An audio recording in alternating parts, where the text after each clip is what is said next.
संघर्ष समिति वाले, जिसमें कुमार बिंदेश्वर और सीटू वाले वो लोग भी आए। सारे लोग हम लोग वार्तालाप के लिए बैठे सचिव के पास। फिर वही पुरानी बात, आंगनवाड़ी कार्यकर्ताओं के मानदेय की बात हो या नियमित करने की लगातार संघर्ष जारी है। आंगनवाड़ी संघ की तरफ से क्या कहा गया है, मानदेय को लेकर आने वाले समय में आंगनवाड़ी कार्यकर्ताओं के प्रदर्शन को लेकर, क्या आंगनवाड़ी कार्यकर्ताओं का प्रदर्शन जारी रहेगा जब तक कि उनकी मांगे पूरी नहीं हो जाएंगी। आज के इस वीडियो में आप लोग देख पाएंगे किस तरह से आंगनवाड़ी बहनों के द्वारा लगातार संघर्ष किया जा रहा है।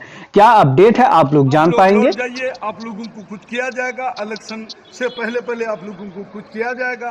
काफी देर तक वार्तालाप थी, लेकिन हम लोगों ने कहा कि जब तक हम लोगों को मानदेय में बढ़ोतरी नहीं होता है तब तो हम लोग किसी भी हाल में हड़ताल नहीं तोड़ेंगे। यही कहकर हम लोग सचिव से लास्ट में कहे कि दीपावली के मौके पर आप उपहार दे दीजिए, कोई जरूरत नहीं है वार्तालाप करने की। आप अगर ऐलान कर देंगे, टीवी में आ जाएगा, सुन लेंगे कि आप बढ़ोतरी कर दिए तो हम लोग हड़ताल तोड़ देंगे। जी, आप लोग को भी कुछ कहना है। मैं सीआर कुआसा अजीत मिश्रा। हम लोग बिहार आंगनवाड़ी कर्मचारी संघ और बिहार आंगनवाड़ी संयुक्त मोर्चा के बैनर तले हम लोग वार्ता के लिए बुलाई गई प्रधान सचिव जी के यहाँ।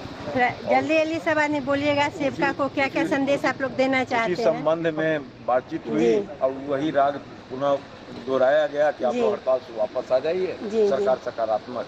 लेकिन हम लोगों का एक ही चीज था कि जब तक सरकार अपनी मेरी मांगों को नहीं मानती है, जब तक मेरे वेतन में वृद्धि नहीं करती है, तब तक कोई सेवका हड़ताल से वापस आने वाली नहीं है। अभी हड़ताल नहीं टूटेगा। अभी हड़ताल नहीं टूटेगा जब तक कि सरकार की कोई घोषणा नहीं हो जाती है। दूसरी बात कि सरकार के द्वारा जो दमनात्मक कार्रवाई की जा रही है, जहाँ तहाँ सेवकाओं के यहाँ, नेताओं के यहाँ चिपकाया जा रहा है चिट्ठी, उस पर भी सचिव महोदय से बातचीत हुई है। तो वो सब कोई खास चीज नहीं है, वो मैंने हड़ताल के क्रम में होता है और ये सब स्वतः समाप्त हो जाएगा। सेवका को डरने की जरूरत नहीं है और हम लोग हड़ताल पर अभी रहेंगे जब तक सरकार की मंशा स्पष्ट नहीं हो जाती है, घोषणा नहीं हो जाता, तब तक सेवका हड़ताल पर बनी रहेगी। यही हम लोग को सेवका के लिए संदेश है पूरी। और आप लोग को सेवका को कुछ संदेश देना है। स्पष्ट शब्द में मैं आपको बोलना चाहता हूँ कि मैं अखिलेश कुमार पांडे, राष्ट्रीय मजदूर कांग्रेस इंटेक के संयुक्त महासचिव, आज की जो वार्तालाप सरकार के स्तर पे प्रधान सचिव द्वारा सूचना दिया गया था,